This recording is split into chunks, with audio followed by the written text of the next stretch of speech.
জবা গাছে ঠিকঠাক কুঁড়ি না আসা, প্রচুর কুঁড়ি না পাওয়া, ফুল কমে আসা, ফুলের সাইজ ছোট হয়ে যাওয়া, গাছ ঝাঁকড়া না হওয়া। গাছ ঝাঁকড়া হলে তবেই আমরা প্রচুর কুঁড়ি এবং ফুল পাবো। গাছ ঝাঁকড়া হলেও অনেক সময় আমরা কুঁড়ি পাই না, ফুল ফোটে না। এই সমস্ত সমস্যার সমাধানগুলো আমি এই ভিডিওতে বলবো, এবং কী ধরনের খাবার কতদিন অন্তর তা প্রয়োগ করতে হবে যাতে এই সমস্ত সমস্যার সমাধান হয় এবং সারা বছর ধরে আমরা প্রচুর পরিমাণে হাইব্রিড জবা, বিশেষত হাইব্রিড জবা এবং দেশি জবা থেকে আমরা প্রচুর পরিমাণে ফুল পেতে পারি সারা বছর জুড়ে। সেটা আমার এই ভিডিওর বিষয়। হ্যালো ফ্রেন্ডস, আমি মৌমিতা। আমি আবার চলে এলাম আমার গার্ডেনিংয়ে একটা নতুন ভিডিও নিয়ে। ফুলটি দেখে অবশ্যই বুঝতে পারছেন যে আমি কী নিয়ে ভিডিওটি করছি। আমি আজ ভিডিওটি করব জবা গাছের সমস্যা এবং তার সমাধান। জবা গাছ বা যে কোনো ফুলের গাছে প্রচুর ফুল আনতে গেলে তিনটি বিষয় খেয়াল রাখতে হবে। এক নাম্বার হচ্ছে, ফার্স্ট পয়েন্ট হচ্ছে, জবা গাছকে বা যে কোনো ফুলের গাছকে প্রখর সূর্যালোকে রাখতে হবে বেশ কিছুটা সময়। যেখানে আপনার বাড়ির যেখানে প্রচুর সূর্যালোক আসে, সূর্যের আলো পড়ে, সেই জায়গায় গাছটিকে বা যে কোনো ফুলের গাছ বা জবা গাছটিকে রাখতে হবে। দ্বিতীয়ত হচ্ছে, পরিমিত জল দিতে হবে যাতে করে মাটি কাদা কাদা না হয়ে যায়, মাটি ঝুরঝুরে থাকে, মাটির সঠিক ময়েশ্চার বজায় থাকে। তৃতীয়ত হচ্ছে সবচেয়ে গুরুত্বপূর্ণ যে পয়েন্ট, সেটা হচ্ছে সঠিক খাবার নির্বাচন করা। খাবার ঠিকঠাক সময় দিতে হবে এবং খাবার সঠিকভাবে নির্বাচন করতে হবে যাতে করে জবা গাছে প্রচুর পরিমাণে সারা বছর ধরে কুঁড়ি এবং ফুল আসে এবং ডালপালা ঝাঁকড়া হয়, গাছ ঝাঁকড়া হয় এবং তার থেকে প্রচুর পরিমাণে আমরা কুঁড়ি ও ফুল পেতে পারি। সুতরাং কী খাবার নির্বাচন করব বা কী বিশেষ খাবার দেবো সেটা আমি আজ দেখাবো। পুরো ভিডিওটি মনোযোগ দিয়ে দেখুন, স্কিপ করে চলে যাবেন না।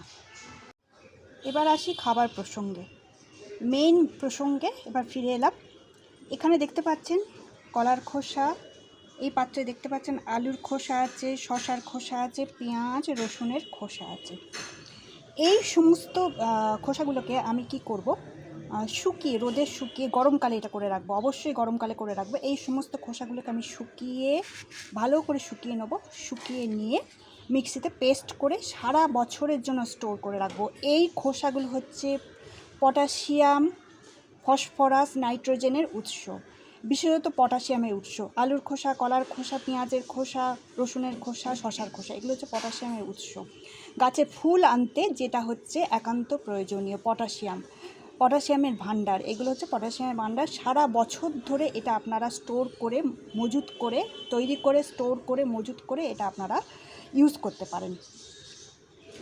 আচ্ছা, এই খোসাগুলোকে মিক্সিতে শুকনো করার পর আমি পেস্ট করে নেবো। বর্ষাকালেও এটা ইউজ করতে পারেন, শীতেও ইউজ করতে পারেন, গরমে তো বটেই, এটা ইউজ করতে পারেন।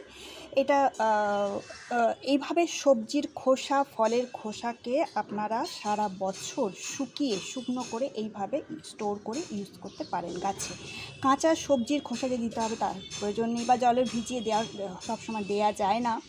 তখন এক্ষেত্রে হাতের কাছে যদি আপনি স্টোর করে রাখেন, সহজেই এই খোসাকে আপনারা ইউজ করতে পারবেন গাছের সার হিসেবে, উৎকৃষ্ট সার হিসাবে। তো দেখুন পেস্ট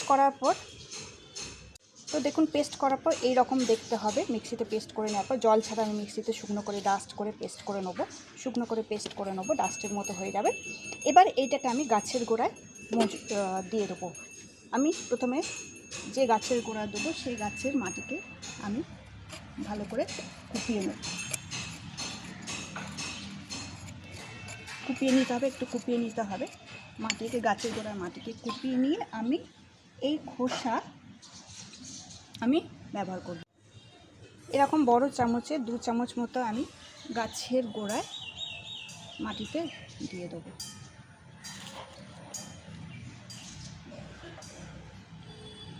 গাছের গোড়ায় মাটিতে দিয়ে 2 চামচ মতো আমি দিয়ে দেবো। এটা 15 দিন অন্তর আমি প্রয়োগ করব। এবং দেখছেন গাছের পাতাগুলো প্রায় ঝিমিয়ে গেছে, সুতরাং ভরপুর মাত্রায় আমি এটা জল দিয়ে দেবো।